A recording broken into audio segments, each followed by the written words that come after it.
Hi everybody and welcome back to the channel. It's a very damp Sunday morning as normal. It's currently around about 4:30 a.m. I'm going to start this video with an apology. Well, it makes me giggle that I was so overzealous getting that card posted online and I didn't check it good enough when I marked it. Maybe it was the lighting inside here, but target number 22, if you look really, really closely, I will pin a picture of it because I checked it again later on, that target, after posting the video. It was not an X. There's the tiniest bit of blue actually showing on that target. So, unfortunately, it wasn't a 250-25, it was a 250-24. So, I thought, in me being honest, I'd have to let everybody know. Right, getting that depressing thing out of the way. What's today's video going to be about? Well, I'm going to be shooting the XTi50 outside today using the JSB, they are JSB, Rangemaster Sovereigns. The gun's been performing, as you know, very, very well with them. I'm going to shoot a few cards indoors. I will try and get one or two of them on video. But today it's really about shooting the XTi50 outdoors. And if it performs well, I may even try it in competition this year. I've also got 3 new products that I'm going to be doing a little bit of review on today. 2 of them are from 25 ball, bench rest and air gun accessories, Mark Arnold. One of them is this adjustable rear rest, which is a lovely bit of kit. It's 3D printed, but out of carbon filament. And the nice thing about it is it's also got an integral weight, so it's as heavy as a normal rear bag. I will go over it separately to show you properly. And also I've got a set of new wind meters that I'll be putting on my flags outside, and we'll be trying them out today. But both these products are really, really well made. Now, I'm not just saying that because I've now got them, because I paid Mark Arnold the full price. I actually ordered them off him. I approached him about the actual products and I purchased them off him. So there's no favours, and if they don't work well, like the wind flags when I go outside, but the way they've been made, the quality is incredible. Same as this rear bag. I'm going to be using it today indoors and outdoors. And the other thing is, I've got a product from India which I think is probably the best thing I've seen in years, and it's such a simple idea. So I'll be showing you that as well. Right, I'm going to crack on, do a bit of shooting. Hopefully you'll accept my apology. If you don't, oh well. I'll take the flak. Right, let's get on with it. So let's have a quick look at this new rear rest I got from 25 ball bench rest and air gun accessories. Mark Arnold. You can find them on Facebook. Let's say again, that's 25 ball bench rest and air gun accessories. They're doing a range of products now, different styles of rear rests and also wind meters, which I will also be showing you today. Really high quality 3D components. This rest has got a couple of spirit levels on it as well, as you can see there. And it's got the classic triangle design, which you usually only find on front rests, which makes you easy to level up on the bench. Because the thing is, with when I'm using my faultless rest and also with a rear bag, you level your front rest up, but if the table and also like the ground isn't quite level, your rear rest is always going to be slightly off. So having the triangular design, it makes it very easy to level the rear rest so it's exactly the same as the front rest, which is great to start with. It has 3 locking legs on it, so once you've adjusted it, you can lock these legs down, lock them off tight, and that will make it legal to be used in world rules bench rest competitions, because it stops you from adjusting it actually during while the competition is on. Got nice pads inside which are covered in a soft corduroy. These pads are solid, but they do have, when you put some pressure on them, they have some slight give in them, which makes them bench rest legal. The corduroy obviously lets your gun slide backwards and forwards when it's checked, but it also protects the stock. Well, that's it really. It also has, oh, that's one thing I nearly missed. Even though it's 3D printed, it would be normally very light, but Mark, being the clever guy he is, he's incorporated a steel weight inside the actual internals of the rest, so it makes it as heavy as a standard rear bag. Underneath it, you've got non-slip feet, so it's heavy, and it also not going to slide all over your bench. Really nice bit of kit. I've already tried it out this morning with the XTi, and it's performing very well. Now, I've got no obligation to say anything about the two products I'm showing you from Mark today, for the simple reason is I paid full price for these, and I purchased them off him. Who didn't come to me. I approached him for the products because I thought, well, they look really good, I'll give them a go. And there's no way I'm after freebies like a lot of people that do this type of YouTube channels. It's all about themselves, and they're just after freebies, and they will just plug anything long as it's for free. And that's the way I stated in my very first video. If a product's good, I will sing its praises, but if it's not, I will tell you honestly what it's about.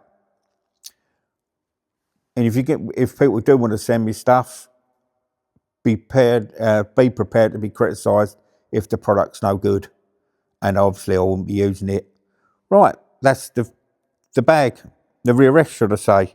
It's got two spirit levels in it, one on the rear here, and also one on the side, so it makes it nice and easy to level off on the bench.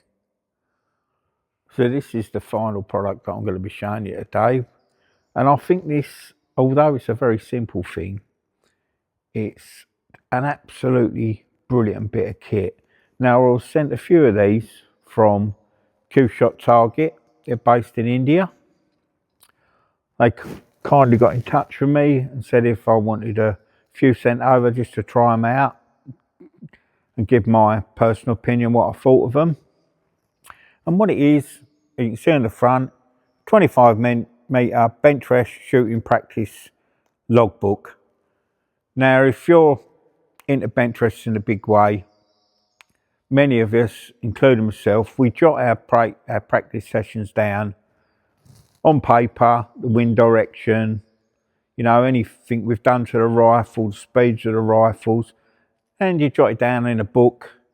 But it's nice to actually have a proper logbook, and Q-Shot have come up with this idea. It comes in like a vinyl cover on it, and the actual cover on the actual target is made of like a vinyl as well. When you open it up, if I can zoom in there for you and show you what you've got, you can put your personal details in here if you want to at the top. I wouldn't be filling it all in, but you can put your name, you can put your mobile number on there, so if you did lose this book, you know, someone can get in contact with you. You can put your rifles in on the first page that you're going to be using, pellets, your different scopes you've got on different rifles, if you're using multiple rifles. And then you've got your front rest you're using, rear bag, wind flags, your target stand height, target size you're using, you know, obviously there's going to be competition target in here, and your bench height. But when you turn it over at the first page, this is what I really like, it's the actual logging in section. You've got the date, the time you're using, the location we're actually shooting at, your name obviously, calibre of your rifle, field pressure that you started with, and this is where it gets really good information, because if you're going to be changing your field pressure on your rifle, when you know, you can shoot a load at one speed and the field pressure, and then you can change it again. But you've got a reference to go back to how well it's shot on that particular day. Over here we've got the scope, magnification, parallax settings, all easy to fill in. What type of scope, whether it's a Milrad or a MOA scope. Pellet brand you was using on that. Batch, you can actually write the batch number down. Head size, weight.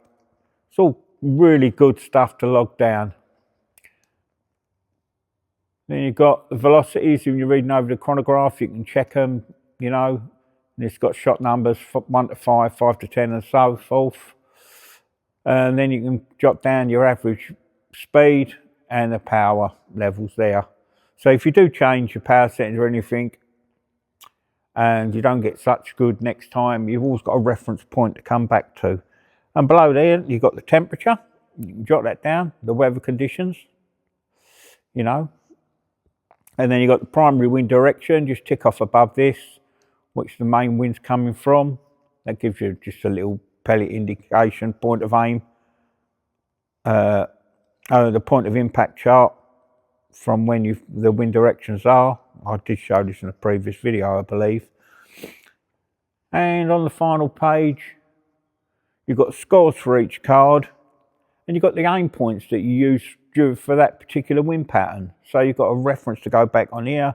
You see what direction and what aim points you used, which is brilliant. If you're going to click, because I do click sometimes in competitions, you can write down if you clicked or whether you did or not, or you hold over. And if you didn't at all, and you was aiming at the bullseye, it's all there, and you can just write it down, which is absolutely superb. And then it gives you like a postcard analysis. So when you've finished, you can pick up things you should have done better, whether you need to concentrate on the wind, your timing when you're shooting, your point of aim error, did you get it right and what to check on next time. Yeah, so it gives you everything on here, and it's, you know, at the bottom here, what key improvement for next match or next time you practice. So it's absolutely, there's loads of pages in here, absolutely loads. I'll zoom back out. So it's just a really good self-contained little reference book you can use for every practice session. And I personally think this is what every bench shooter should have. It's just a brilliant bit of kit. You just stick it in your bag or in your rifle case, and you've got something there that you can just easily refer back to for every practice session. So that's the Q-Shot Target suppliers. They have got a web page. I'll try and link it in the description, but well worth having a look to. I don't know if this product's actually available at the moment, but I'm sure you can always email and they get in touch with them. Yeah, but I think really good little bit of kit. I haven't got a clue what the prices will be. Obviously, I don't think it's going to be much, but really worth, you know, getting one. And there you go. Excellent bit of kit, I think. So I'm finally outside at Peak. Quite windy, as you can see on my flags. First time I'm going to be testing the XTi50 and the sovereigns outside. Air's pretty damp as well, but you may be able to see in the distance in front of me. There's actually, you can see the wind out there on the red flag as well. Just put my target out. Yeah, I'm really looking forward to it today, because, as I say, it's the first time I'm testing it. Shot the XTi50 outdoors. It's performed brilliantly indoors, and it also has done this morning. Yeah, that's it. I better crack on and see how we get on. I've only got the 2 wind flags out. I'm trying out my new wind meters today, which were made by Mark Arnold. I will give you a little closer look at those in a little while. They're really well made, so much better made than what my older ones were. Even though the old ones did serve me well, for the price of them, if I was to buy them today, I'd say they weren't worth it, but they were the only ones that were available at the time. Where the ones from 25, Ball 25 bench press and air gun suppliers, Mark Arnold, are really well made. I mean, they've got ceramic bearings in them on the pivot point. They're all 3D printed carbon fibre filament. Really strong, and they're going to last you for years and years. So now I best just crack on, do some shooting. Just have a quick wander back. I've set on my flags and that, but I haven't got my gun out yet. So moving from the 50-yard range into there to pack everything in the car and bring it all back out here again. So hopefully we do quite well.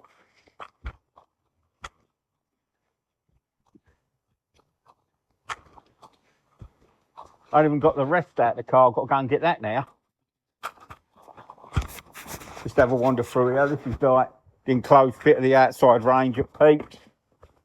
See if my little drone can whizzle through here as well without crashing itself.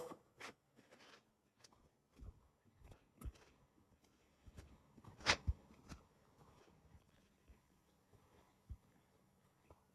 got to get me stuff out of the car. You don't want to see me get all this out. It's boring as hell. So I'm just going to crack on now and get it done. I'll catch you all in a minute. Right, let's give the XTi and the Sovereigns a go. Square that camera up a little bit. See how we get on.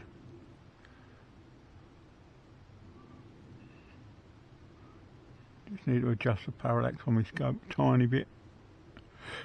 That looks a bit right. Yeah. You see, quite challenging conditions out there.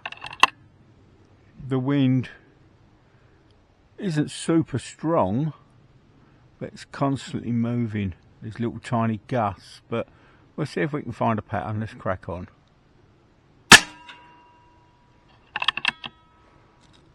And I'm watching not just the direction, I'm watching my new wind meters I've got out there, the ones from Mark Arnold. So they're going to take a little bit of getting used to as well.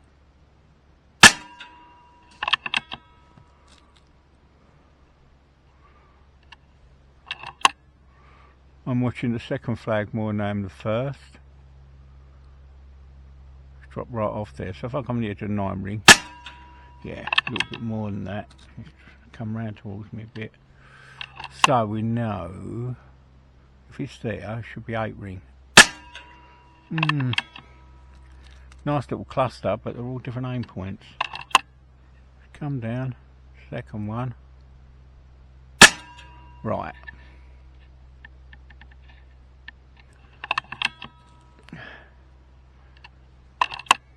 If you can see that first wind. And straight on. Because that come towards me slightly. Back down again.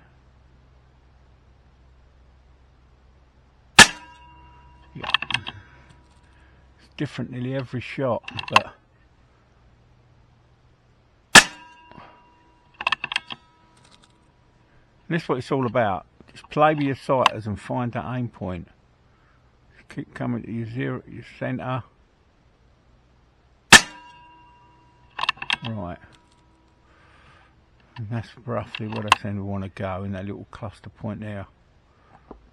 One more.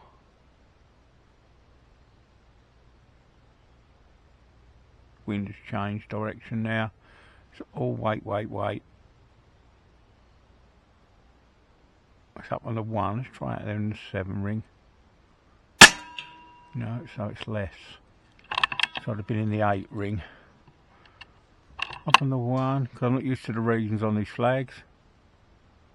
That would be a 10. Right, let's go for broke. We'll come out on that ring there, and we'll wait. It's dropped off. Up. Just trying to wait. Try there. And we got a 10, which is nice. And that was just beyond the 0. You may have seen me trying a few different aim points here.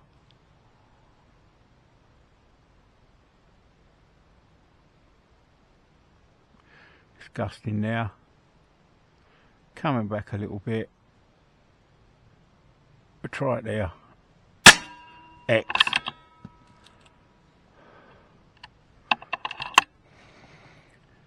Next one, we'll try the same aim point. That's a 10. So it's a little bit less wind. Waiting again, just there. That's a 10. So if I aimed on the edge of the 9 ring on that point, I'd have actually got probably an X. So I try, it's just come up again, so let's come out. No, it's constantly moving. If I come out there, X. And there's just some little tiny adjustments can make a difference. So you're constantly watching them flags all the time.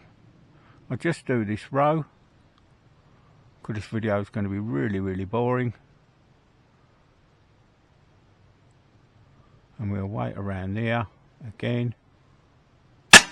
X.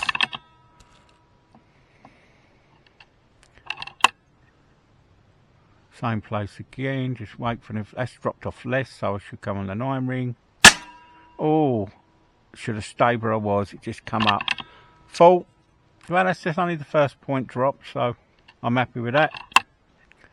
It's proving that the sovereigns can be very predictable in the wind. The only error is me. So let's sit here. That's come up quite a bit. Let's go back to the sighter and try that 7 ring. Oh, it's dropped off again. Wait there. X. Really shooting well. So the only error there was that one there, which is me. That's 1, 2. Yeah, nearly, I've got more X's than anything else so far, which is nice. Have a go to the edge of the 9 ring. Just wait there. No, it's come up. I'm watching the second flag all the time, not the first one. Cause I'm not really getting a reading off of that.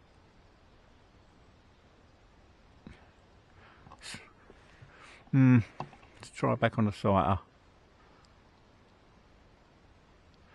That should take me out almost to the red, I would have thought. No.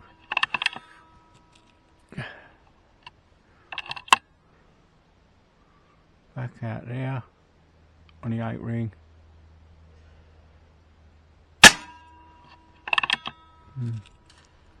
Always go back to your sight if you've got any doubts, or if the wind pace changes. I'm only going to finish this row. Yeah, there's a 10.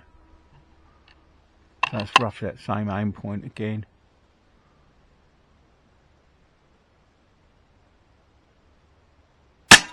Yep, 10. Be nice to finish with an X on this row. I will finish this card off afterwards. I just don't want to make the video overly boring. That's a bit higher now. Do I wait? Yes, we'll wait. The wind has completely changed direction.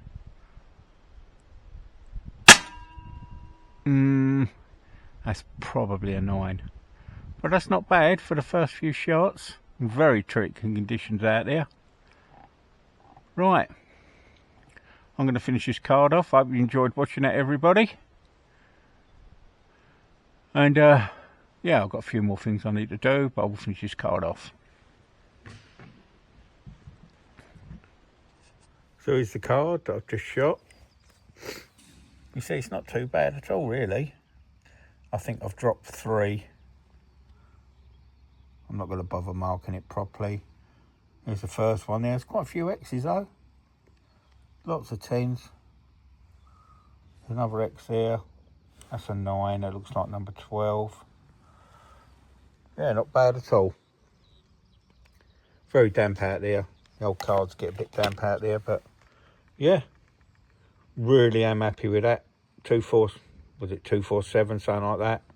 That'll do. You can see where all the sighters are really peppered. Where I kept coming back and just checking before I went on. But yeah, I'm happy with that. Thanks for watching this.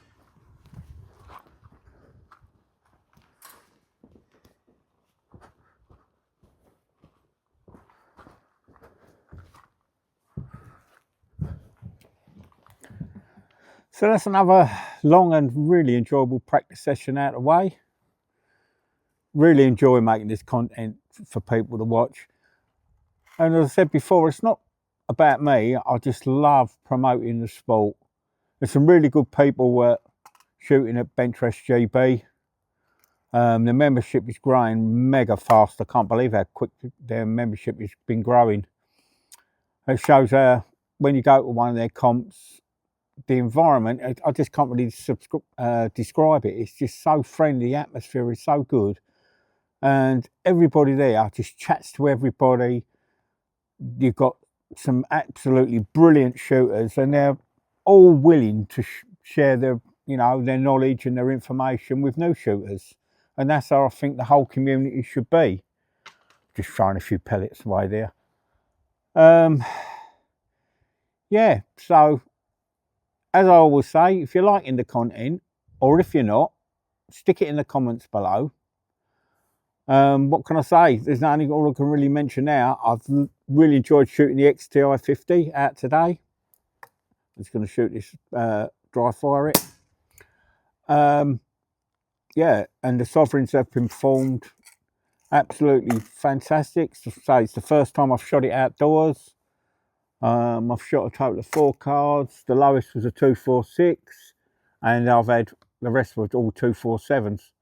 So yeah, I can't knock it one bit. It's challenging out there, to say the least. But as anybody will tell you, if you've got conditions like we had today, shooting, in those sort of conditions, you're going to drop 1 or 2, 3 points. But if you can keep that constant over 3 cards in a competition, you're going to do well. If you're shooting, don't expect me shooting 250s in competitions every time unless the conditions are absolutely perfect. But if you're up there in the high 240s, 246 and above, there's no reason why you can't do well in a competition. If you've never shot a competition before, I'm sure you know GB will be only too pleased if you popped along, asked them and popped along, even if you're not going to shoot, just to see what actually happens at a competition. Right, it's enough of me waffling on. I'm going to pack up now. I'm a bit cold, my hands are a bit numb. I'm going to go and have something nice to eat, and I'll see you all very soon, hopefully at a competition. Thanks for watching.